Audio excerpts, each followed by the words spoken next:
Shalom saudara-saudaraku yang terkasih di dalam nama Tuhan Yesus. Senang sekali boleh berjumpa kembali bersama dengan saudara di dalam program Renungan Harian Kristen hari ini, Kamis 30 Desember 2021. Puji syukur kepada Tuhan kita ucapkan senantiasa, karena berkat-berkat-Nya yang selalu baru yang Tuhan curahkan kepada setiap kita.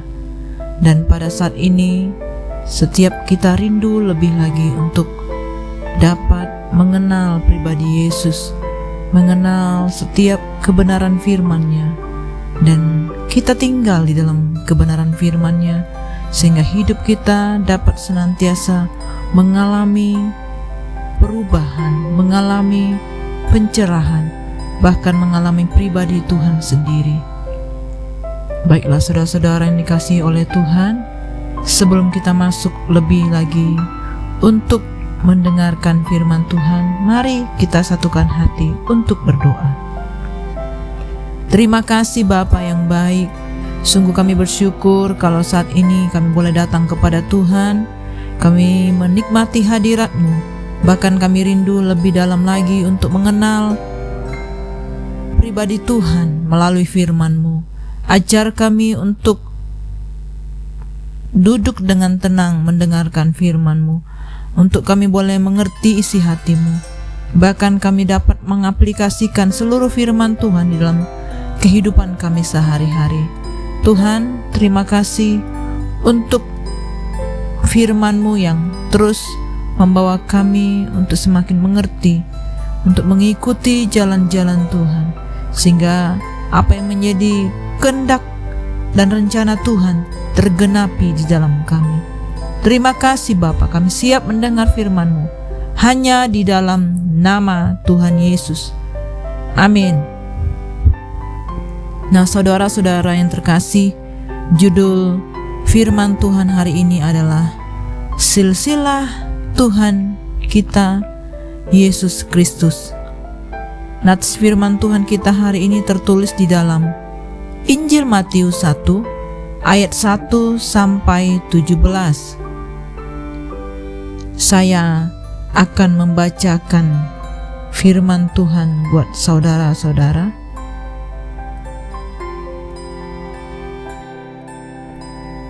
Silsilah Yesus Kristus. Inilah silsilah Yesus Kristus, anak Daud, anak Abraham.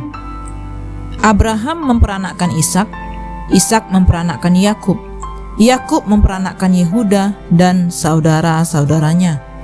Yehuda memperanakkan Peres dan Zerah dari Tamar. Peres memperanakkan Hezron, Hezron memperanakkan Ram.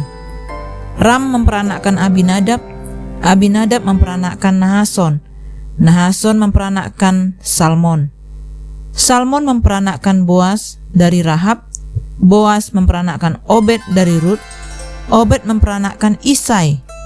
Isai memperanakkan Raja Daud. Daud memperanakkan Salomo dari istri Uria. Salomo memperanakkan Rehabeam. Rehabeam memperanakkan Abia. Abia memperanakkan Asa. Asa memperanakkan Yosafat. Yosafat memperanakkan Yoram. Yoram memperanakkan Uzia. Uzia memperanakkan Yotam. Yotam memperanakkan Ahaz. Ahaz memperanakkan Hizkia. Hizkia memperanakkan Manasye. Manasye memperanakkan Amon. Amon memperanakkan Yosia. Yosia memperanakkan Yekonya dan saudara-saudaranya pada pembuangan di Babel. Sesudah pembuangan ke Babel, Yekonya memperanakkan Sealtiel. Sealtiel memperanakkan Zerubabel. Zerubabel memperanakkan Abihud. Abihud memperanakkan Eliakim. Eliakim memperanakkan Azor. Azor memperanakkan Zadok. Zadok memperanakkan Akim. Akim memperanakkan Eliud. Eliud memperanakkan Eliezer. Eliezer memperanakkan Matan. Matan memperanakkan Yakub. Yakub memperanakkan Yusuf, suami Maria yang melahirkan Yesus yang disebut Kristus.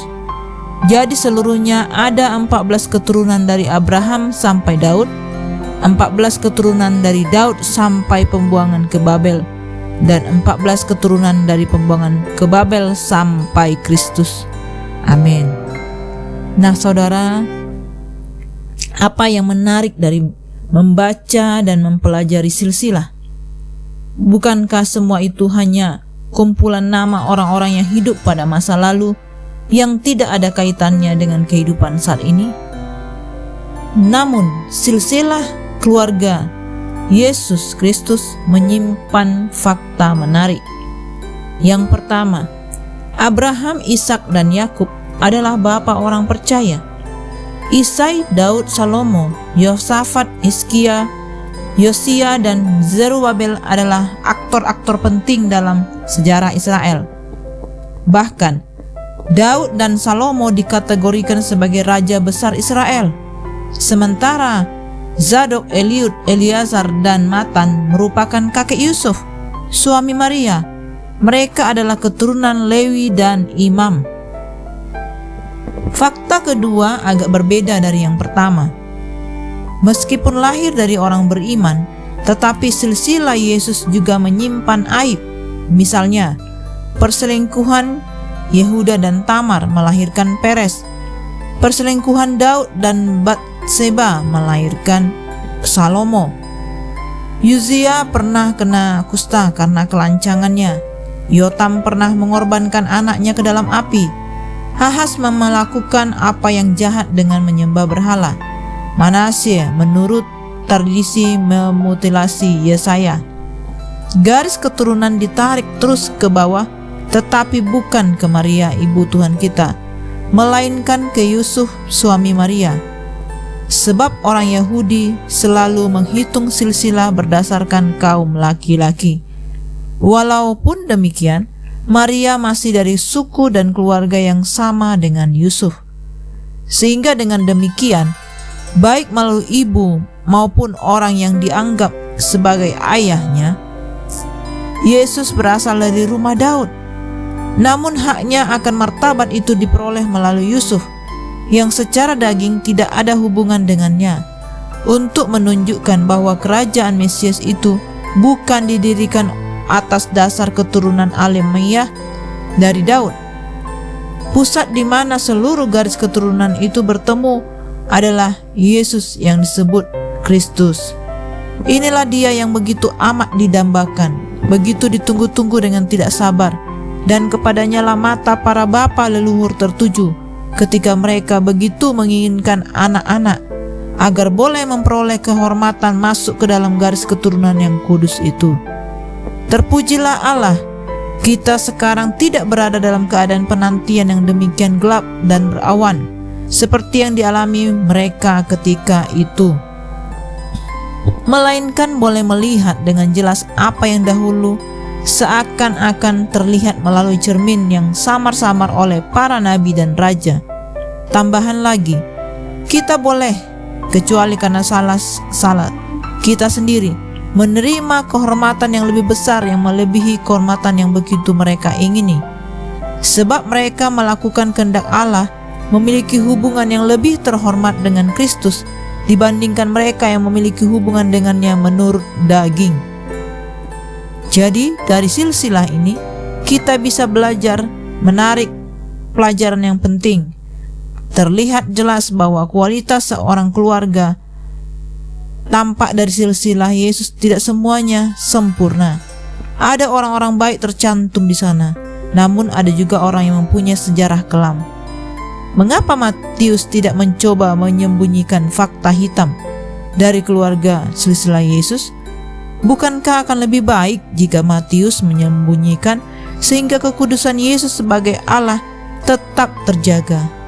Apapun alasannya, setidaknya ini membuktikan bahwa asal-usul keluarga Yesus adalah manusia biasa. Ia tidak lahir dari makhluk supranatural. Matius juga tidak mengatakan bahwa Yesus tiba-tiba turun dari langit. Sebaliknya, ia memberitahu kita bahwa Yesus datang dari keluarga manusia biasa. Silsilah ini membuktikan akan kesejatian dan kemanusiaan Yesus. Disinilah terlihat betapa Tuhan begitu mencintai manusia. Demi menebus umat manusia, Dia rela menjadi manusia biasa lewat silsilah yang luar biasa. Demikianlah firman Tuhan yang dapat kita renungkan hari ini. Mari saudara-saudara, kita sungguh-sungguh merenungkan firman Tuhan dalam segenap hati kita.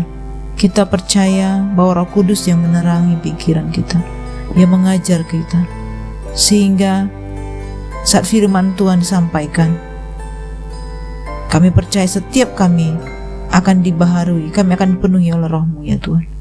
Terima kasih Bapa, ini syukur kami, pujian penyembahan kami di hadapan-Mu. Engkau yang berkenan di dalam kami. Terima kasih Bapa, Engkau sungguh baik Tuhan, Engkau sungguh ajaib. Terpujilah nama-Mu kekal sampai selama-lamanya. Hanya di dalam nama Tuhan Yesus kami percaya Engkau bersama-sama dengan kami, memberkati seluruh aktivitas kami, dan Tuhan menyertai kami, menyembuhkan, menguatkan, membangkitkan iman kami di dalam Engkau. Terima kasih Bapa. Hanya di dalam nama Tuhan Yesus kami berdoa dan bersyukur. Haleluya. Amin. Semangat pagi dan semangat beraktivitas. Tuhan Yesus memberkati.